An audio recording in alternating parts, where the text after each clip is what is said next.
नमस्ते everyone, Monika astrology में आपका बहुत बहुत स्वागत है। आज हम चर्चा करने जा रहे हैं अगस्त महीने के राशिफल की और वृश्चिक लग्न की। सबसे पहले शुरुआत करते हैं ग्रह गोचर से। मंगल 18 अगस्त को कन्या राशि में प्रवेश करने जा रहे हैं। सूर्य जो है 17 अगस्त को सिंह राशि में प्रवेश करेंगे, तब तक वो कर्क राशि में रहेंगे। शुक्र जो है वो 7 अगस्त को कर्क राशि में प्रवेश करेंगे। शनि का वक्री भ्रमण चल रहा है और बुध का कोई भी प्रकार का ग्रह गोचर नहीं है, वो सिंह राशि में ही रहेंगे पूरे ही महीने। अब शुरुआत करते हैं आपके लग्न से। सबसे पहले स्टार्ट करते हैं, लग्न का स्वामी मंगल है, वृश्चिक लग्न, और मंगल पूरे ही महीने 2 भ्रमण करेंगे। सबसे पहले वो रहेंगे आपके दशम भाव में, उसके बाद आपके 11वें स्थान में जाएंगे और वो जाएंगे 18 अगस्त को। तब तक वो आपके दशम भाव में रहेंगे और बुध के साथ उसकी युति रहेगी।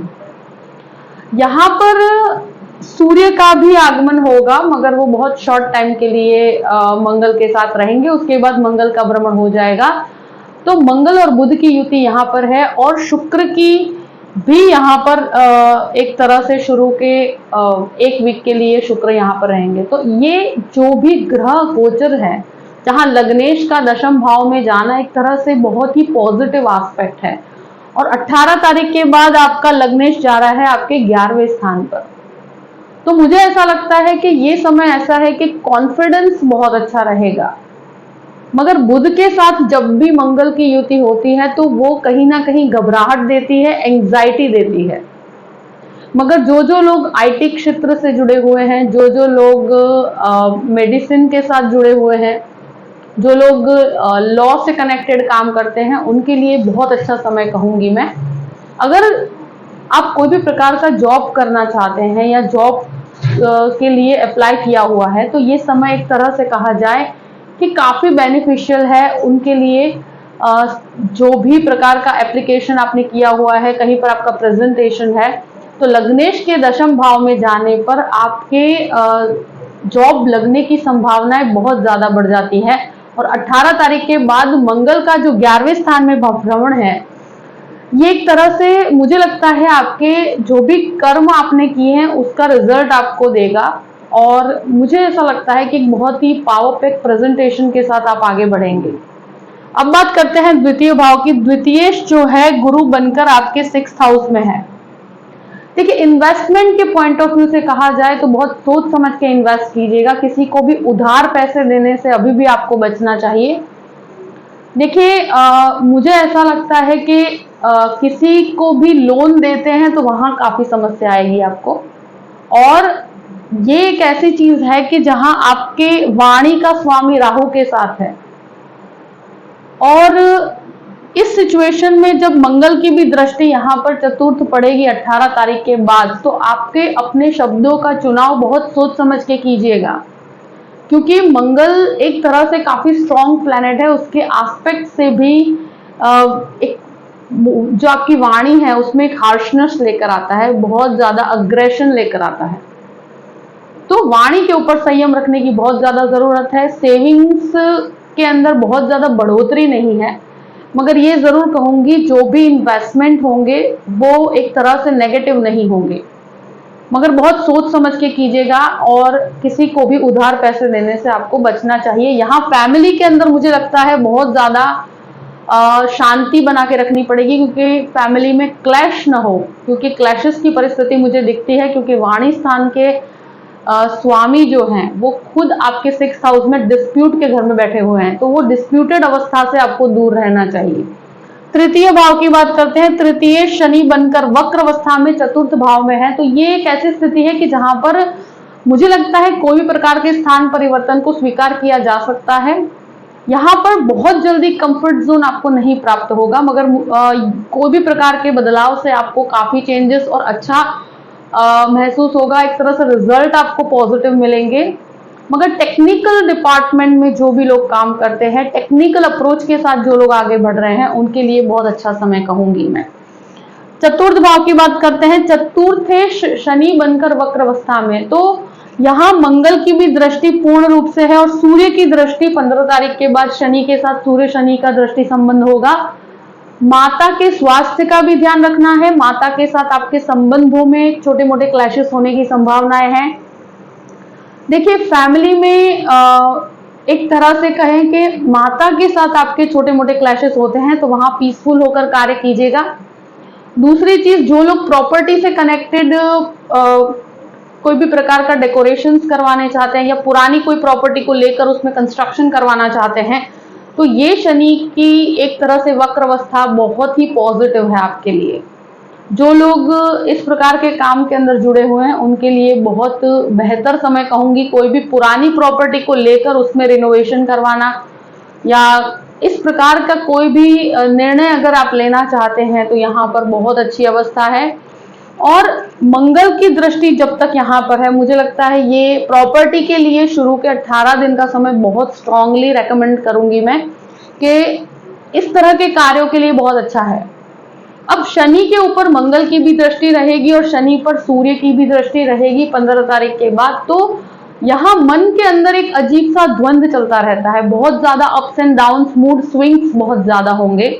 तो इस महीने सबसे ज्यादा प्रॉब्लमेटिक सिचुएशन यही है कि अपने मूड स्विंग्स को काफी कंट्रोल करना होगा, क्योंकि इनिशियली 18 दिन तक मंगल और बुध की युति वो एंग्जाइटी इश्यूज देती है, साइकोलॉजिकल डिसऑर्डर्स देती है, व्यक्ति बहुत ज्यादा इंटेंस थिंकिंग की तरफ चला जाता है। तो यहाँ पर एक चीज का जरूर ध्यान रखना पड़ेगा कि मन की अवस्था को अगर आप कंट्रोल कर लेंगे तो इस महीने आपको जो लग्नेश के दशम भाव के रिजल्ट्स हैं बहुत पॉजिटिव मिलेंगे।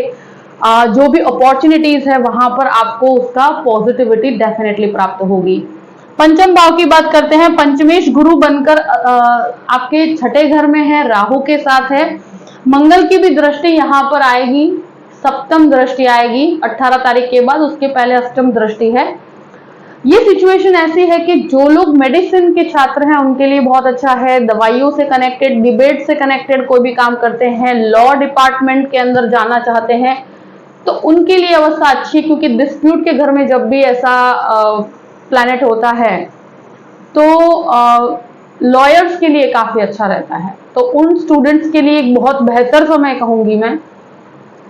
मगर दूसरे स्टूडेंट्स की बात की जाए तो भटकाव से बचना है। मुझे लगता है कोई भी प्रकार का अभी कोर्स अगर आप कोई भी कर रहे हैं या कोई भी एजुकेशन के साथ जुड़े हुए हैं, उसको छोड़कर दूसरे कोर्स की तरफ जाना, इस तरह के फ्लक्चुएटिंग डिसीजंस से आपको बचना चाहिए।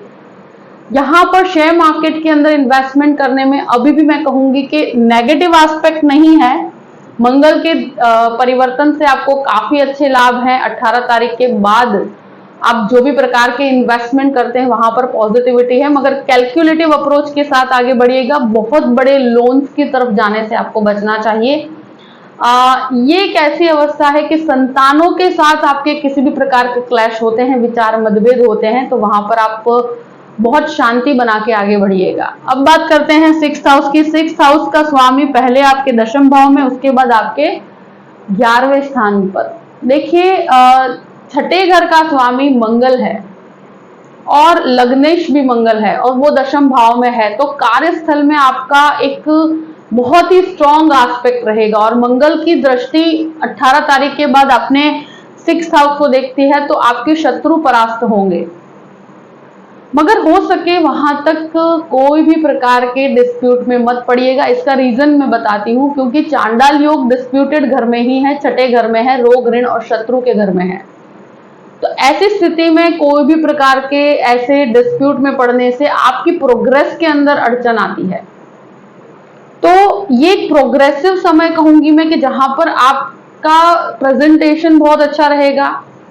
आसपास के एनवायरनमेंट में जो भी पॉलिटिक्स है या जो भी समस्याएं आपको हो रही है, वहां से आपको काफी हद तक मुक्ति मिलेगी। वहां आप अपना कार्य बेहतर कर पाएंगे।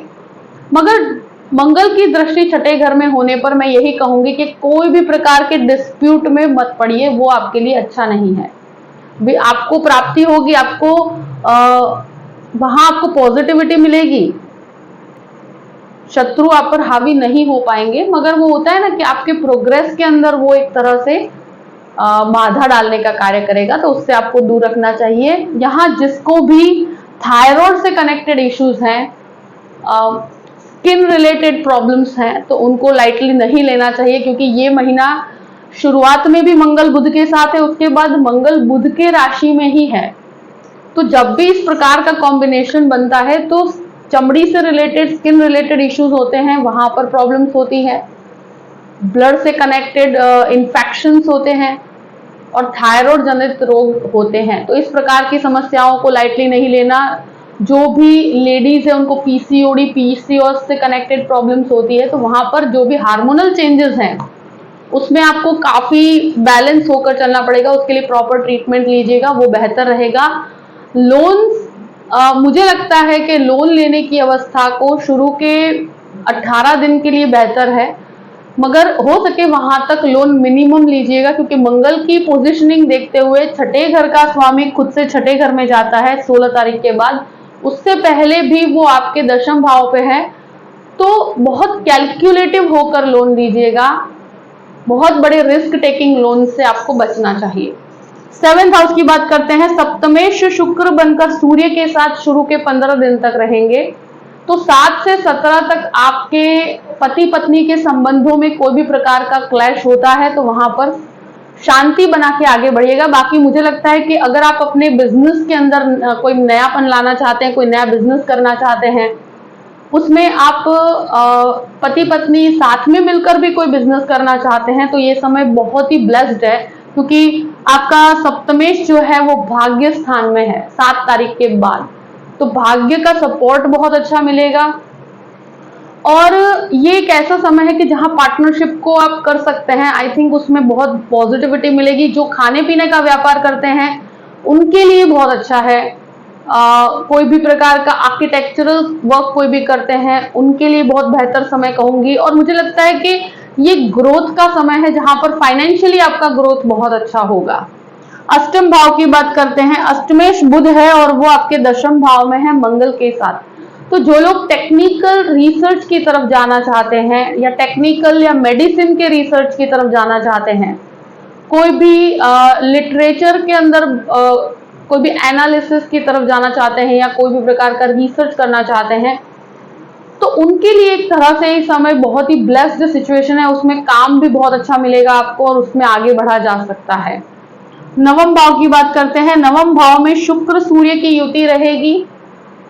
उसके बाद सूर्य यहां से चले जाएंगे 17 तारीख को आपके दशम भाव में। तो ये एक भाग्य के अंदर जो आपके 12th लॉर्ड का भाग्य स्थान में जाना, एक तरह से डिजाइनिंग या आईटी क्षेत्र के अंदर अगर आप मास्टर्स करना चाहते हैं, पीएचडी करना चाहते हैं या इस प्रकार का कोई भी हायर लेवल का कोर्स जो लॉ डिपार्टमेंट के अंदर है, एलएलबी, एलएलएम या उससे कनेक्टेड कोई जज का एग्जाम भी देना चाहते हैं, तो ये समय मुझे लगता है कि बहुत बेहतर रहेगा।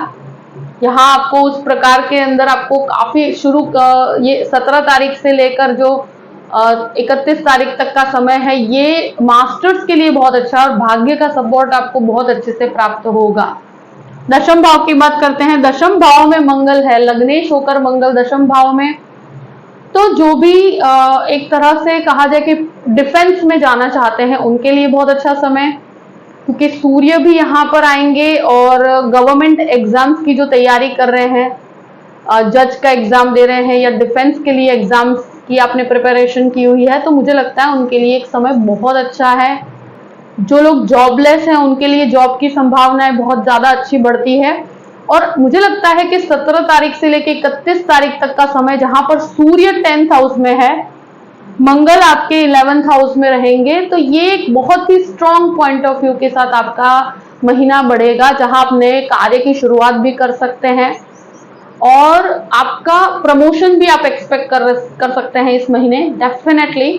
और दशम भाव के अंदर जो मंगल बुध की युति रहेगी और सूर्य शनि का दृष्टि संबंध रहेगा, तो देखिए एक ही चीज मैं कहूंगी कि बहुत हायर लेवल की जो अथॉरिटीज है, जहां पर आप जॉब कर रहे हैं या कोई पार्टनरशिप में भी है, कोई भी ऐसा हायर लेवल का कोई भी कार्य कर रहे हैं, तो अथॉरिटीज के साथ आपको उलझना नहीं है।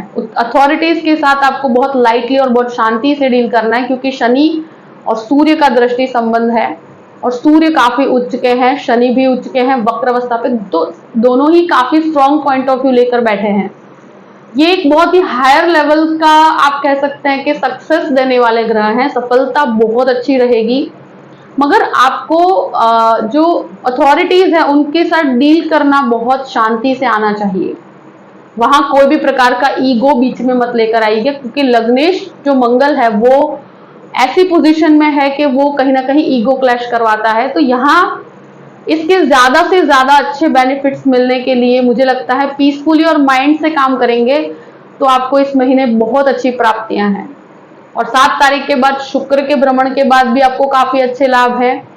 और उसके बाद जो मंगल का भ्रमण लाभ स्थान में होगा, जहां लाभ स्थान की बात कर रहे हैं हम, तो लग्नेश का लाभ स्थान में 18 तारीख के बाद होना, ये एक तरह से मुझे लगता है एक बेटरमेंट की परिस्थिति है। ये एक आपको भले ही बुध की राशि में मंगल ज्यादा कंफर्ट जोन में नहीं रहते हैं, क्योंकि मंगल और बुध जो की युति हमेशा व्यक्ति को एंजाइटी प्रॉब्लम्स देती है। उसका कार्य तो होता है मगर उसको एक घबराहट देती है। छोटी छोटी चीजों को लेकर वो बहुत ज्यादा इंटेंस थिंकिंग की तरफ चले जाते हैं, बहुत ज्यादा सोचते हैं। मगर ये एक कर्म से जुड़ा हुआ है लग्नेश, और लग्नेश आपके लाभ से भी जुड़ा हुआ है।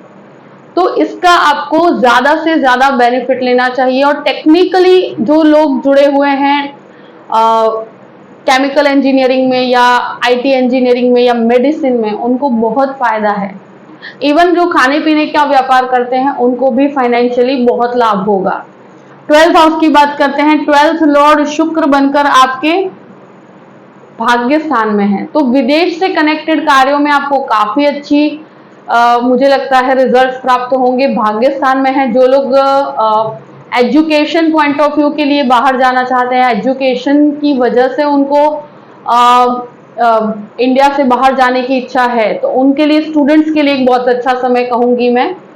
यहाँ पर एक तरह से कोई भी जिसके भी कोर्ट केसेस चल रहे हैं उनको काफी रिलीफ है। देखिए, एक ही चीज कहूंगी, अपने खर्चों पे बहुत नियंत्रण रखिएगा, क्योंकि इस महीने मुझे लगता है कि शुक्र जो है चंद्रमा की राशि के अंदर है, तो वहां पर भी आपके कुछ एक्सपेंसेस एज अ रिस्पॉन्सिबिलिटी भी आपको निभाने पड़ सकते हैं। मगर मुझे लगता है कैलकुलेटिव होकर चलेंगे तो कोई प्रॉब्लमेटिक सिचुएशन नहीं है। जो भी परिस्थिति है मैंने आपके सामने रख दी है। आई होप कि ये वीडियो आपको पसंद आया होगा। पसंद आए तो लाइक भी कीजिएगा और सब्सक्राइब भी कीजिएगा। अगर आप मुझसे कंसल्टेशन लेना चाहते हैं तो डिस्क्रिप्शन बॉक्स में मैंने अपना ईमेल आईडी दिया हुआ है, astrologymonica@gmail.com। आप उस पर मेल कर सकते हैं। मैं आपको पूरी ही जानकारी प्रदान करूंगी कि कैसे मुझसे कांटेक्ट किया जाए और कैसे मुझसे कंसल्टेशन लिया जाए। अपनी परिस्थितियों को ध्यान में रखते हुए अपने पूरे ही महीने को प्लान कीजिए और हमेशा खुश रहिए। Thank you so much. जय श्री कृष्ण।